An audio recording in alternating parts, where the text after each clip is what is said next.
How y'all doing? How you doing? I'm fantastic. How are you? I am blessed and highly favored. I know that's right. All right. So y'all, this is what we're going to do. All right, we listening. So I am Aisha Nyandoro, for those who don't know me. I'm Brittany Packnett Cunningham. A pleasure to be with you all. All right, so we're going to have a conversation, and we're going to have like a living room conversation. So y'all are welcome to our living room. We're going to say some things. You are going to emote because it's late in the day. Brittany traveled in. She's a little tired. I am just tired because I am an introvert masquerading as an extrovert. Same. So, yeah. We outside. It's okay. Exactly. We outside working. So you're going to emote, but then also we're both preacher's kids. And so we need to feed off of your energy, okay? So we came out on freedom. We're going to have a conversation about freedom, cash, joy, all the things. But since I am a preacher's kid, we're going to have to do something. You know how you turn to your neighbor? Huh? Yeah, you got to turn to your neighbor for me, okay? So when we say freedom, what comes to mind? Just turn to your neighbor in 1 quick minute. What comes to mind? That's good.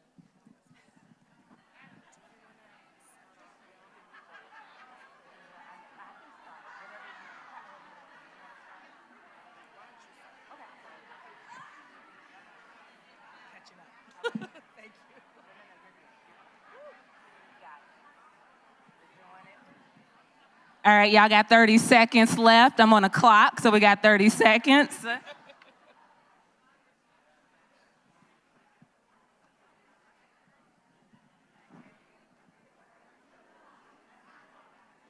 All right. So, thank you, neighbor. Say thank you, neighbor. And turn your attention back to the front of the classroom, all right? Thank you. All right. So many times, I think that in these spaces, we mention terminology. So we all talk about freedom, but have you ever taken a moment to just actually think about what freedom means to you, to your community, what freedom feels like in your body? And so that's really what's the intention around that, giving you a moment to actually process, okay, when I say freedom, what does that mean? Because when I say freedom, I am not just talking about freedom for myself. I am talking about community. I am talking about what that means for my community to be free, for my family to be free, for me to be free. And so that feels different in my body rather than me just thinking about an individual and me, myself, and I. So that was the reason for that, to center you in what it means for yourself, but then also center it for what it means for your community and having an opportunity to share that out. So that's the framing. And so, Brittany, when you think about economic freedom, what does that actually feel like, and what does that look like as a practice, not just as terminology? What does that look like as a practice? And I'm going to center it also in Black women because I'm 10 toes down for Black women, y'all. All day. Thank you. 10 toes down. For Black women specifically in this moment, why is a conversation around economic freedom important? So, and I want to hear your answer to the same question because I know you've got good wisdom for us here. I think of two things. When I think of freedom broadly, I think about my children. I'm raising 2 boys, the oldest of which was born 4 months early, spent 116 days in the NICU. And I remember being in the NICU, sometimes bedside on a Zoom call, because we still got bills to pay and income to make and health insurance to pay for, what, when the bill got sent to me, was over $1 million if I had to pay for it out of my pocket. And I also remember sitting in the lactation room next to other parents and mothers we were all in there pumping, trying to give our babies, you know, the best that we could while they were out of our care. And listening to all of our journeys as to how we got there, right? And I was getting driven by my husband, right? And we would come together and he would go in, because this was during COVID, he would go in and I'd be in the lactation room and then we'd switch. But one of my sisters on the left of me took 2 buses to get over to Georgetown, but this was the hospital she wanted to have her child at because it was the best NICU in the region. And when it was time to when she found out certain things about her child, knew that that was the choice that she was going to have to make. So I think often about the world that we are trying to build for our children, the world I'm trying to build for my children, the world I want to build for her children. I joined the team at Children's Defense Fund as their chief strategy officer last September, and we talk all the time about building communities such that young people can grow up in dignity, hope, and joy. And that if that doesn't happen, then do not pass go, do not collect $200. We need to start over. Those are basic tenets of a good, loving, wholesome, full childhood. And yet it is only accessible by certain children. And so when I look at my now miracle baby, who's twice exceptional, 4 years old, reading, chatting, doing arithmetic and multiplication, and is also neurodivergent, right? And I'm trying to make sure that he is growing up with that dignity, hope, and joy. It is my job to make sure that freedom means that he can grow up in a world that does not kill him or his genius. Yes, yes. And that never sees either of those things as a threat, but as an asset and an opportunity. The other thing that I always think of, though, and in particular when I'm thinking about 600,000 Black women who have been exited from the labor force, and I use that phrase intentionally, been exited, because these things may look like they were optional or individual choices on paper, and we know that they weren't. But what economic freedom in particular feels like, and I'm glad you asked it that way, is a calm nervous system. When I think about all of the research that tells us that Black women are weathered more than our age would say on paper, I know we say Black don't crack and we look fantastic, but on the inside, the Black is cracking. Because racism is weathering us, because systemic oppression is weathering us, because poverty is weathering us. And when you have to persist through life solely to survive and use everything that you have epigenetically from every ancestor you've ever had just to make it through the day, that is a level of exhaustion that no one should have to face. And yet that is daily reality for Black women, for Indigenous women, for marginalized people. And we have a responsibility to make sure that the feeling of economic freedom is a perpetual sense of peace that doesn't just surpass all understanding, hello somebody, but actually meets, that actually exists within conditions that allow that to happen. I'm just gonna tell y'all welcome. Y'all didn't even know y'all were gonna get this, but y'all are welcome. You don't even have to thank us later, yes. I love how you did two things with that. You talked about your boys and what it is that you're seeding for them as a part as it relates to economic freedom. So I, too, am raising two delicious little Black boys. My boys are a little older than Brittany's. They're 15 and 8.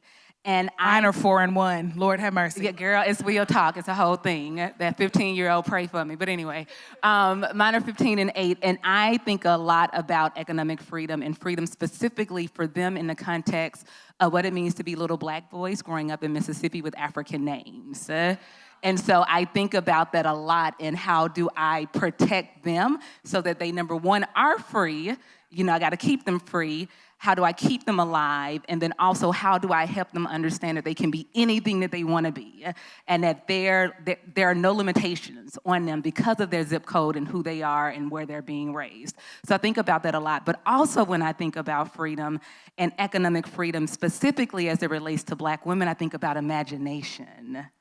And I think about imagination because I know that Black women are the architects of creativity.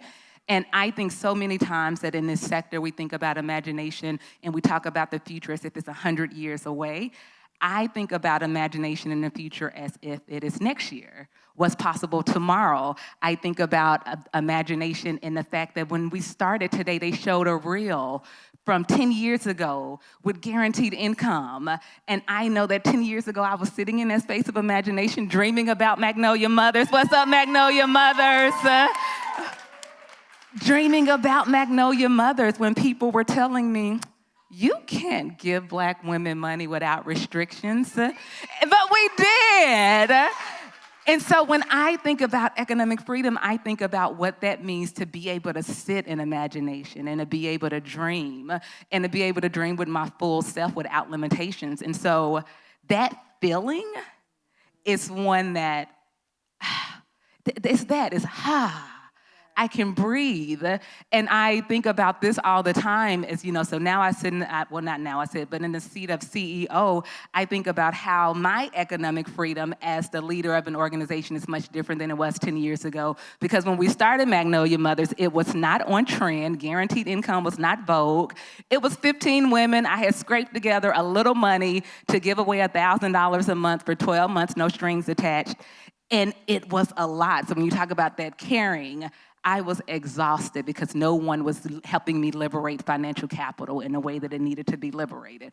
But fast forward 10 years, we on Vogue, and so now we are in a different place financially.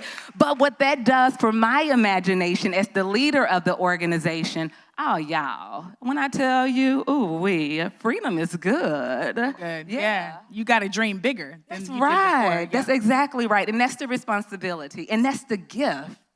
And we don't talk about that enough, what it allows for you to do not only in this moment, but what it allows you to call into being. I know that I've been working on a book that I'm trying to make sure doesn't kill me.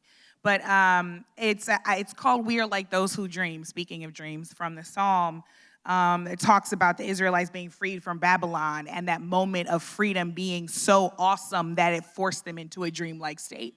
That there was nothing to be said or done, that they were just in pure shock and admiration that they had finally come through to this freedom. And so the book is actually a collection of speeches from Black women throughout history and personal essays for me about those themes, because I realized in sitting with these speeches almost like they were scripture, that Black women are experts at redefining power.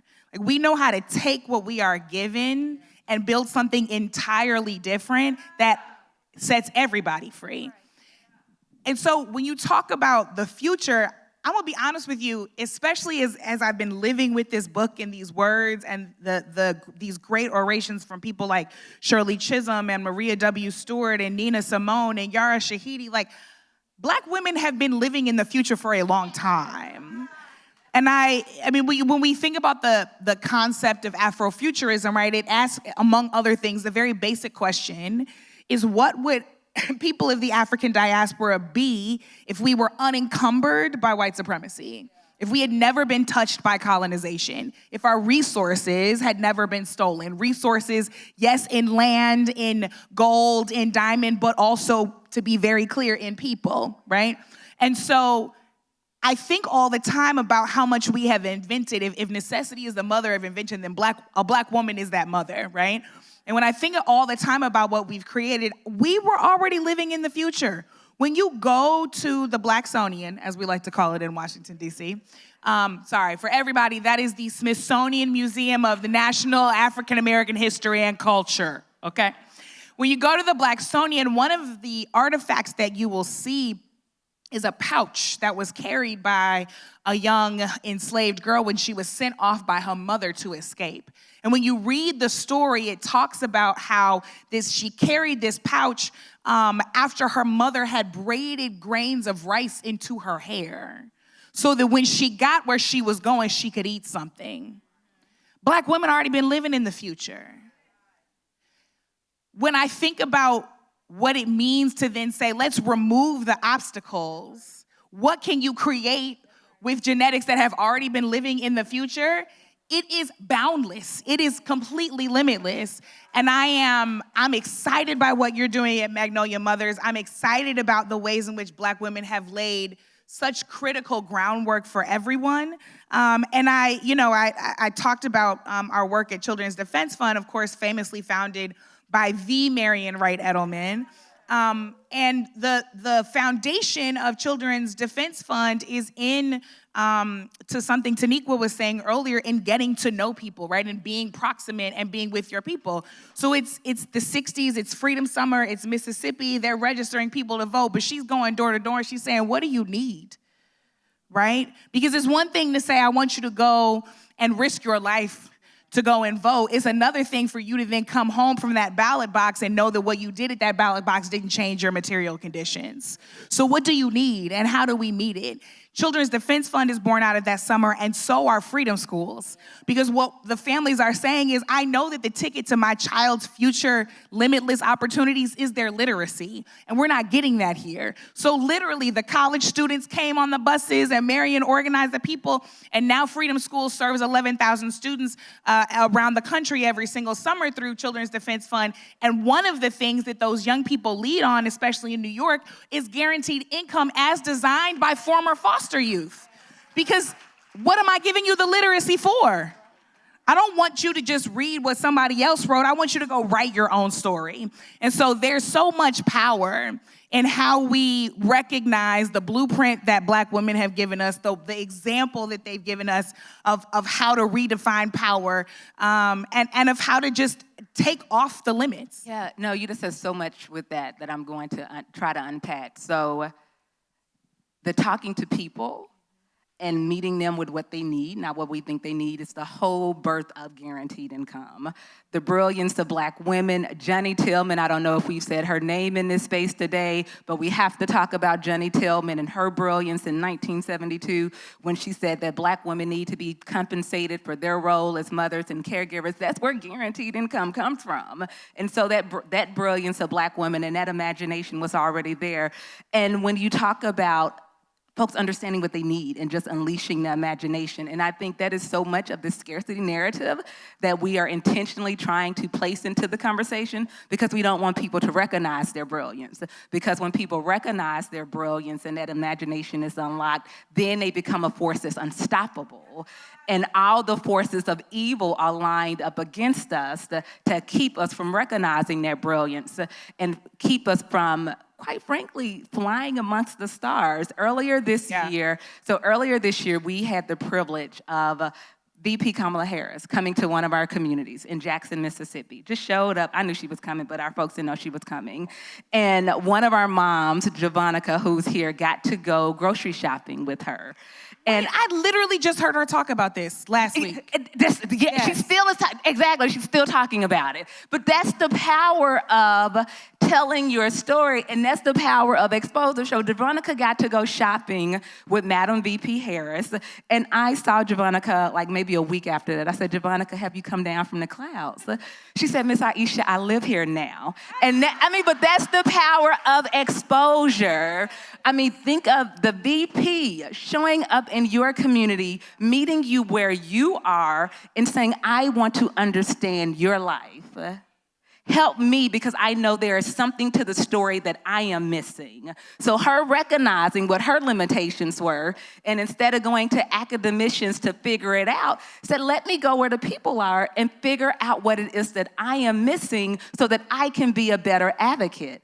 That changes your posturing, and it helps you live amongst the stars. And so when I think about everything that is happening in the mainstream media and the conversations around cash and the conversations around scarcity and deservedness, I know that's just about limiting imagination, and I know that's about power.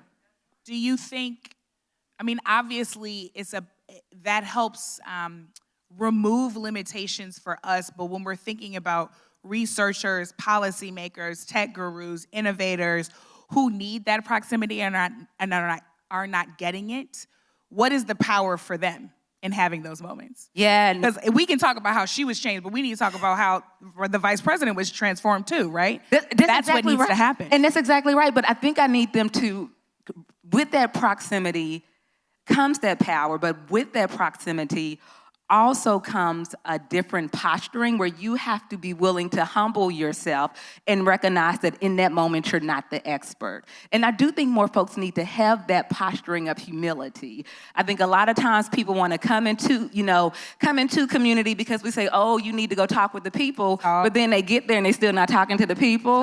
They get there and they want to act like they're afraid of the people. And I'm like, how you afraid of community? Where you come from? I'm like, we all live in a community whether we know it or not. So that's the piece that so many of us who are doing the work have to be willing to understand that we're not the expert in all situations, and that's okay. Yeah. Mm-hmm.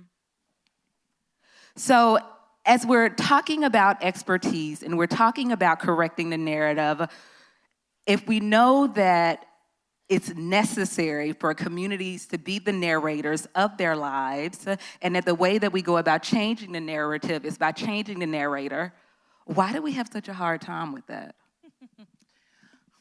How much time do we have? 10 minutes. 10 minutes. We got 10 minutes and 7 seconds. Not enough to list all of the reasons. But I think that the major reason is fear. I was on a friend of mine was hosting a masterclass for creatives last night, and she asked, Kev on Stage was the guest, and she asked Kev on Stage, what would you tell creators if you weren't afraid of hurting our feelings? And I just loved the way, my friend Gia Peppers, I love the way that she framed that. I mean, she's like the consummate journalist, and I've been thinking about that question all day. What would I tell other people if I weren't afraid of hurting their feelings? What would I need somebody to tell me if they weren't afraid of hurting my feelings? And I think one of the things we have to recognize, and I'm gonna say this, and if I hurt some feelings, then that's just the way it's gonna have to be. There are folks who are fearful of marginalized folks, Black women in particular, living fully into our imaginations and power because they're afraid of what will mean for them. That's right. They're afraid of what it will mean they will have to lose. They're afraid of where they will get beat. They're afraid of where someone will best them and how someone will embarrass what they thought was merit but was actually privilege. And the truth of the matter is, if we were all starting from the same starting line, we would not be in these current positions. And so if I were not afraid of hurting your feelings, and I'm not, I would say exactly that. The lie of meritocracy has people conditioned to believe that they earned what they didn't. And when they recognize that there is even a possibility that they might lose access to it, they don't want no parts of it. So keep her over there. Don't have too many of them in the room. Make sure that we talk to them and at them, not with them or listen to them. Let's pitch our idea to them instead of have the community build it, right? Because what the community build is gonna be better than what you had on that PowerPoint, and you just don't wanna hear it. That's what's really happening right now. People don't want to lose because we've been taught that power is finite instead of an infinite and abundant thing that is creator given and not capitalist driven. And that's the part to me that is just that I can't wrap my head around, because I truly understand that when you do better, I do better. Hello. And so this idea that I am going to lose something. That is the lie of white supremacy, patriarchy, heteronormativity, Christian nationalism, culture. Okay, so that's what that is. No, you're right. And I'm gonna tell a story, and I said this to a couple of folks at lunch, and so I'm gonna tell it again. So many. All the guaranteed income programs are the collection plate. They all liberate the financial capital that way. But this idea that if you get something means I don't get something and it's deserving. I want to sit there, and I'm gonna tell a story. So I am in Jackson, Mississippi. So for those who have been to Jackson, Mississippi, it's an interesting place to do this work, but I love it. I love it. Love relationship with that place. My 8-year-old plays rec baseball. So that's for people who are in baseball culture in the South. Y'all pray for me again, all right? Lots of prayers coming this way. Pray for me again. So my 8-year-old plays rec baseball. He has been playing baseball now for 4 years. And at the beginning of the baseball season, my husband sat me down and he was like, "Sweetheart, this is not the year for you in baseball." And I knew exactly what he meant because it is a different culture and it's a lot. And I was like, thank you for protecting my mental health. I appreciate this. Good looking out, husband. But my 8-year-old is like, "Mama, you've not been to a game all season. I need you to come to a game." And I'm like, all right, I'm gonna come to a game. I go to the game. This woman that I have known for 4 years at least looks directly in my face, doesn't speak.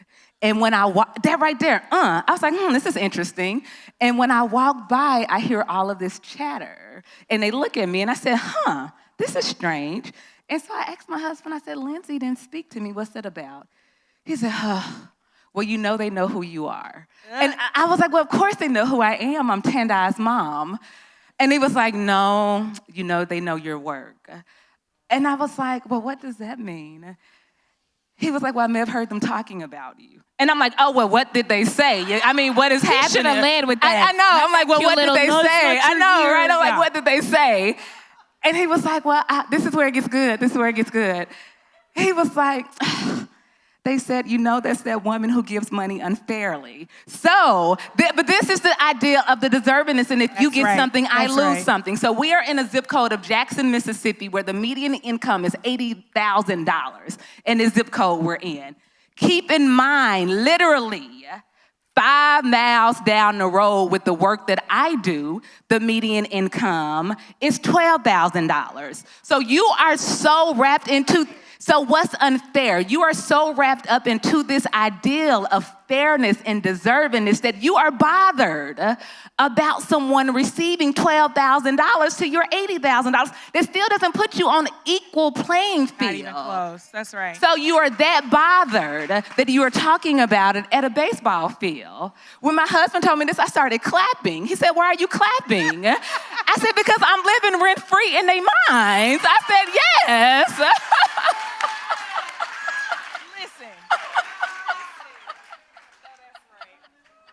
I know that's right.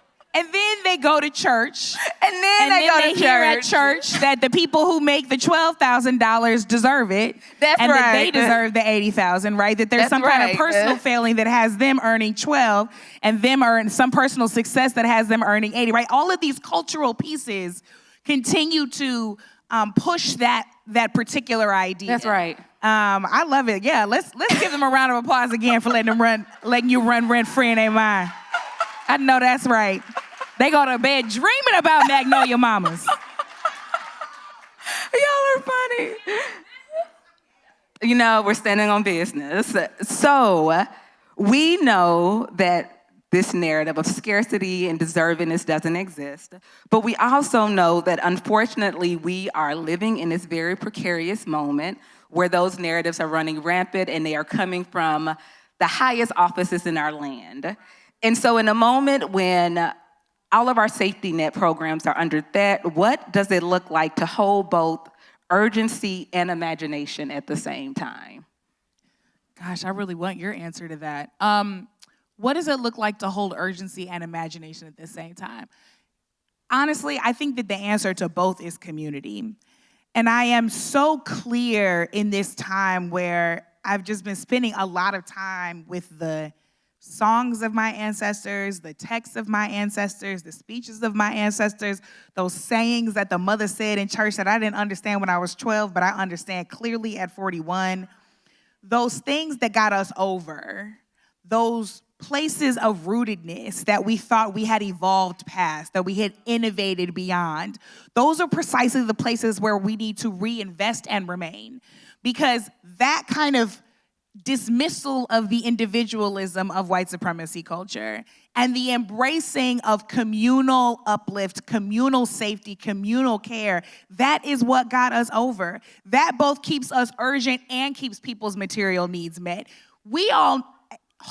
I feel so privileged. Let me say it this way. I feel so privileged to have grown up in the kind of neighborhood where if for some reason something was going down at my house, I know which house to go get a meal at. I know who can make sure I get carried to school. I know who to make sure is going to get me to choir rehearsal. They know what my mama is going to do for them, right? If you having trouble down at the school district, my mom is going to be the one who goes there. That's community care.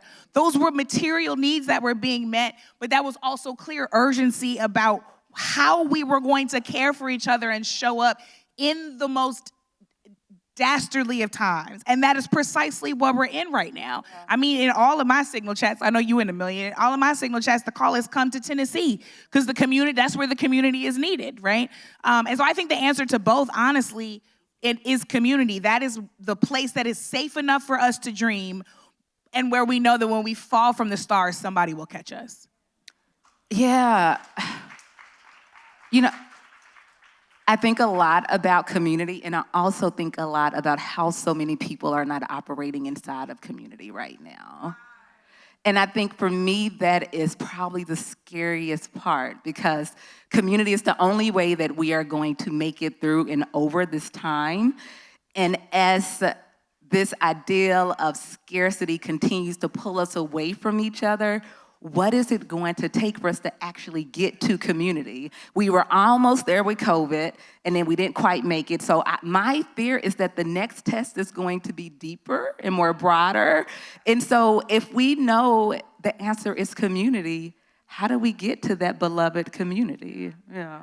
I think what you said earlier is exactly how we get to beloved community, is by understanding that all of us are made stronger when we share our power. Because what we're ultimately talking about is not money, it's not capital, it's not access, it's power.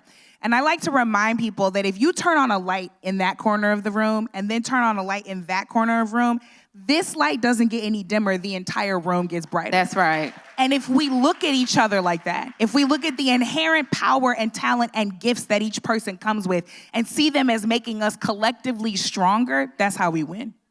All right, y'all. So with that, we're going to do a call to actions because you just said, look around. So look around. We're going to start how we ended.